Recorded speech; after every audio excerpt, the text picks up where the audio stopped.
Episode 50. டே மச்சான், உடனே வாடா, நம்ம இப்போ போய் ஆகணும் அப்படின்னு கெவின் சொன்னான்.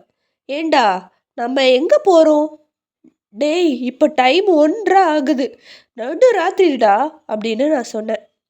டைம் ஆகுதெல்லாம் இருக்கட்டும், சீக்கிரம் வா, இப்போ நம்ம உடனே போய் ஆகணும் அப்படின்னு ரொம்ப ஜாலியாக என்னை வெளியில் கிளம்ப சொன்னான். இந்த நடுராத்திரி எங்கடா என்னை கூப்பிட்டு போகிற அப்படின்னு நான் கேட்டதுக்கு, கெவின் அவனோட வீட்டுக்கு தான் என்னை கூப்பிட்டு போகிறான். எல்லாருமே வாசலில் நின்றுட்டு இருந்தாங்க. எனக்கு ஒரு நிமிஷம் அள்ளு கிளம்பிச்சு. இந்த வாட்டி யார் என்ன பண்ண போகிறாங்கன்னே தெரியலையேங்கிற மாதிரி நான் எல்லாரையும் பார்த்தேன்.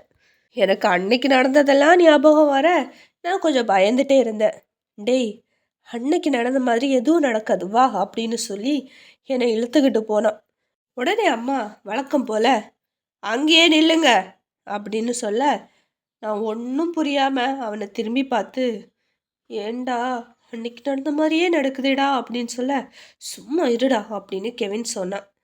அதுக்கப்புறமா கெவின் அவங்கள ரொம்ப ஏக்கமாக பார்க்க, கெவினோட அண்ணி ஒரு ஆரத்தி தட்டோட வர அந்த 2 பேரையுமே ஆரத்தி எடுத்து உள்ளே வர சொன்னாங்க. அவனை கட்டி பிடிச்சி மன்னிப்பு கேட்டு அந்த குடும்பம் ஒன்று சேர, இங்கே என்ன நடக்குதுன்னு எனக்கு எதுவுமே புரியலை. திடீர்னு எப்படி அவன் மேலே இவ்வளோ பாசம் வந்துச்சு அப்படின்னு என் கண்ணை அந்த இடம் முழுக்க சுற்றி சுற்றி பார்க்க, இந்த வேலை செஞ்சது வேறு யாரும் இல்லை, என்னோட ஃபேவரெட் ஃபேரி காட் மதரோட வேலை தான் இது எல்லாமே. நான் அவங்கள பார்த்து சிரித்தேன். அவங்களும் என்னை பார்த்து சிரிச்சுக்கிட்டே அவங்க வேலை முடிஞ்சிருச்சு அப்படின்னு கண்ணை காமிச்சிட்டு அவங்க மறைஞ்சிட்டாங்க. இத்தனை வருஷம் கழித்து அவனுக்கு அவன் குடும்பம் கிடச்சது ரொம்ப சந்தோஷமாக இருந்தது. அவங்களோட பவர்ஸை பயன்படுத்தி இந்த பிரிஞ்சிருந்த குடும்பத்தை ஒன்று சேர்த்துட்டாங்க. மூட நம்பிக்கை எல்லாம் போய் அவங்க பையனை நல்லா பார்க்குற மனசையும் ஃபேரி காட் மதர் கொடுத்துருந்தாங்க. கொஞ்ச நாள் இப்படியே போச்சு. கெவினோட லவ்வை பற்றி வீட்டுக்கு தெரிஞ்சது. அந்த பொண்ணை வீட்டுக்கு கூட்டிகிட்டு வா, நம்ம பார்க்கலாம் அப்படின்னு சொல்லி அவன் கூட்டிகிட்டு போக எல்லாருக்குமே அவங்கள ரொம்ப பிடிச்சி போச்சு. உடனடியாக நிச்சயதார்த்தம் பண்ண எல்லாருமே சந்தோஷமாக இருந்தாங்க. கொஞ்ச நாளில் தியா அப்புறம் சஞ்சீவுக்கு பர்த்டே வர நாங்கள் 5 குடும்பமும் சேர்ந்து ரொம்ப சந்தோஷமாக இந்த பர்த்டேவை செலிப்ரேட் பண்ணோம். பெரிய கேக் வாங்கி ராதா அப்புறம் எல்லோரும் சேர்ந்து கட் பண்ணி ரொம்ப என்ஜாய் பண்ணோம். நான் தியாவுக்கு சைக்கிள் கொடுத்தேன், சஞ்சீவுக்கு பைக் வாங்கி தந்தேன். இந்த 2 பேருமே செம்ம ஹாப்பி. பாரதி ஒரு ரிமோட் கண்ட்ரோல் காரை பாப்பாவுக்கு வாங்கி கொடுக்க, தியாவுக்கு பிரின்சஸ் ட்ரெஸ்ஸை வாங்கி கொடுத்தான். பாப்பா செம்ம ஹாப்பி. இப்படியே சூப்பரான கிஃப்டெல்லாம் எல்லோரும் கொடுக்க குழந்தைங்க ரொம்ப சந்தோஷமாக இருந்தாங்க. அதுவும் கெவின் ஒரு பெரிய பார்பி டால் வாங்கி தந்தான். அதை பார்த்துட்டு கையில் இருந்த மற்ற கிஃப்ட்ஸ் எல்லாத்தையும் கீழே போட்டு அதை தூக்கி வச்சு கொஞ்சம் ஆரம்பிச்சிட்டா தியா. இதை பார்த்து கெவின் சிரித்தான். கொஞ்ச நாளுக்கு அப்புறமா கெவினுக்கும் சுவாதிக்கும் கல்யாணம் ஆச்சு. கல்யாணம் நல்லபடியாக முடிஞ்சது. அங்கேயுமே நாங்கள் சூனியக்காரிகளையும் இன்வைட் பண்ணியிருந்தோம்.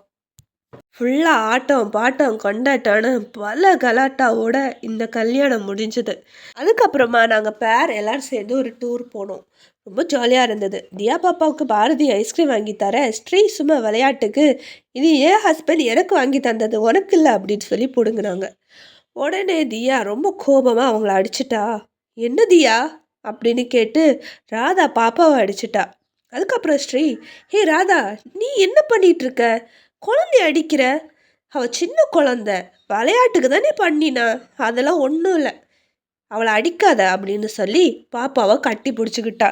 தியா பாவம் அழுதுகிட்டே, அப்பா இந்த அம்மா என்னை அடிச்சுட்டா, என்னை ரொம்ப கொடுமைப்படுத்துறா, இவளை அமேசானில் ரிட்டர்ன் பண்ணிடு அப்படின்னு சொன்னான்.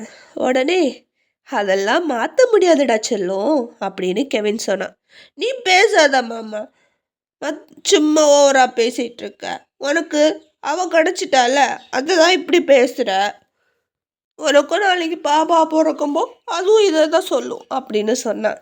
கீழே இறங்கி போய் அங்கே இருக்க ஒரு பொண்ணுக்கிட்ட, அக்கா அக்கா எங்கள் அம்மா என்னை ரொம்ப கொடுமைப்படுத்துகிறாங்க, அதனால நீங்கள் எங்கள் அப்பாவை கல்யாணம் பண்ணிக்கிறீங்களா அப்படின்னு கேட்டா. அவங்க தியாவை பார்த்து, என்ன பாப்பா உங்கள் அப்பா அடிச்சிட்டாங்களா, நீ என்ன சேட்டை பண்ண அப்படின்னு சிரிச்சுக்கிட்டே கேட்டாங்க. உடனே நான் அங்கே போய், அட்டி என்னடி பண்ணிகிட்ருக்க, ஏங்க சாரிங்க, கொஞ்சம் சேட்டை பண்ணா. அவள் அம்மா அடிச்சிட்டா. அதனால தான் அவள் இப்படி பேசுகிறா. சாரிங்க அப்படின்னு நான் சொன்னேன். உடனே அந்த பொண்ணு சிரிச்சுக்கிட்டே பரவாயில்லைங்க அப்படின்னு சொல்லிட்டு அங்கேருந்து போனா. அதுக்கப்புறமா வா மச்சான் நம்ம கப்பல் ஷூட் பண்ணலாம் அப்படின்னு சொல்லி எல்லாருமே ஒவ்வொரு ஃப்ரேமாக ஒவ்வொரு ஃபோட்டோஸை எடுக்க ஆரம்பித்தோம். இது கப்பல் ஃபோட்டோ ஷூட். ரொம்ப ஜாலியாக இருந்தது. கப்பல் ஷூட்னா நாங்கள் இருக்கக்கூடாதா, நாங்களும் வருவோம் அப்படின்னு தியா சொல்ல, பாப்பா இது கப்பல்ஸ்க்கானது, குழந்தைங்களுக்கு இல்லை அப்படின்னு சொல்ல, எல்லாம் நீங்களே பண்ணுங்க ச்சே அப்படின்னு சொல்லிட்டு கோச்சிக்கிட்டா. சரி சரி வாங்க வாங்க உங்களே நாங்கள் ஃபோட்டோ எடுக்கிறோன்னு சொல்லி அவங்களே ஃபோட்டோ எடுத்தோம். எல்லாம் சூப்பராக போயிட்டுருக்குல, செம லைஃபு. அதுக்கப்புறமா எங்களை தனியாக ஃபோட்டோ எடுக்கவே விடலை. எல்லா ஃபோட்டோஸ்லேயும் 2 பேரும் நடுவில் வந்துட்டாங்க. சரி சரி அப்படின்னு சொல்லி நாங்களும் தியா அப்புறம் சஞ்சீவ் எல்லாரையும் வச்சு சூப்பராக ஃபோட்டோஸ் நிறையா எடுத்தோம். இந்த ட்ரிப்பை நாங்கள் ரொம்ப என்ஜாய் பண்ணோம். அதுக்கப்புறம் நாங்கள் திருப்பி வீட்டுக்கு போன பிறகு குழந்தைங்க எல்லாம் தூங்குனாங்க. வீட்டுக்கு போய் அவங்கள பெட்டில் படுக்க வச்சுட்டு நாங்கள் அப்படியே கொஞ்ச நேரம் ஃப்ரெண்ட்ஸு அப்பா அம்மா எல்லோரும் கூடயும் நாங்கள் ரொம்ப ஜாலியாக பேசிட்டு அப்படியே தூங்கிட்டோம். அப்படியே ஃபேமிலி ஃப்ரெண்ட்ஸ் யூடியூப்னு ஒரே ஹாப்பியாக போயிட்டு இருந்துச்சு என்னோடய வாழ்க்கை. நாட்கள் நதி போல் ஓடிக்கிட்டு இருந்தது. ஒரு நாள் நான், கெவின் அப்புறம் பாரதி ஹாஸ்பிட்டல் ரூமுக்கு வெளியில் பயங்கர டென்ஷனாக நின்றுட்டு இருந்தோம். தியா ஐஸ்கிரீம் சாப்பிட்டுட்டு இருந்தா. இங்கே எவ்வளோ பெரிய டென்ஷன் நடந்தாலும் அவளுக்கு எந்த டென்ஷனும் இருக்காது. ரொம்ப நேரம் கழித்து ஒரு டவலில் சுற்றி 3 குழந்தைங்கள வந்து எடுத்துகிட்டு வந்தாங்க. எனக்கு 2வதாக பையன் பிறந்திருக்கான்.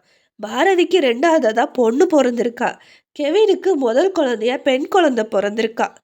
இப்படியே ரொம்ப அழகாக குழந்தைங்க பிறக்க நாங்கள் ரொம்ப சந்தோஷமாக இருந்தோம். இந்த 3 குழந்தைங்களும் ஒரே நேரத்தில் ஒரே டைமில் பிறந்தவங்க. நாங்கள் எல்லாரும் ரொம்ப சந்தோஷமாக இருந்தோம். என் அக்கா எப்படின்னா பிறக்கும்போது என்னை முதல்ல கையில் தூக்குறாங்களோ அதே மாதிரி இந்த குழந்தைய தியா தான் முதல்ல கை தூக்குனா. அந்த குழந்தைக்கு ஷான் அப்படின்னு பேரிட்டா. இப்படி எங்கள் ஃபேமிலி பெருசாச்சு. எல்லா குழந்தைங்களும் ஸ்கூலுக்கு போக ஆரம்பித்தாங்க. தியா சஞ்சீவ் கூடவே 3 குழந்தைங்களும் ரொம்ப சந்தோஷமாக இருந்தாங்க. இவங்க ஃப்ரெண்ட்ஷிப் தொடர ஆரம்பிச்சு காலம் முடிஞ்சிட்டே இருந்தது. எங்கள் குழந்தைங்க கூட எங்கள் நட்புகளும் சேர்ந்தே கூடிட்டு இருந்தது. அதுதான் வாழ்க்கை. எவ்வளோ சந்தோஷமோ வேதனையோ வாழ்க்கையில் வந்துக்கிட்டே தான் இருக்கும். ஆனால் நம்மளோட இலக்கு எல்லா கஷ்டத்தையும் தட்டி கழிச்சிட்டு போய்கிட்டே இருந்தோன்னா ஒரு நாள் நம்மளோட இலக்கை நம்ம அடையலாம். அண்ட் என்னோட குழந்தையும் நான் எல்லோரும் சேர்ந்து இப்போ லைஃப் ரொம்ப சந்தோஷமாக போய்கிட்டு இருக்கு. சுபம். ஹாய் காய்ஸ், நான் உங்கள் பூமி. அண்ட் இந்த ஸ்டோரி உங்களுக்கு பிடிச்சிருக்கும் அப்படின்னு நினைக்கிறேன். அண்ட் இந்த ஸ்டோரியில் உங்களுக்கு நிறைய டவுட் வரலாம். எப்படி அந்த குழந்தைக்கு சக்தி வந்துச்சு, ஹீரோக்கு எப்படி சக்தி வந்தது, அந்த குழந்தை எப்படி தேவதையாக இருக்குது அப்படின்னு பல கொஸ்டின்ஸ் உங்களுக்கு வரலாம்.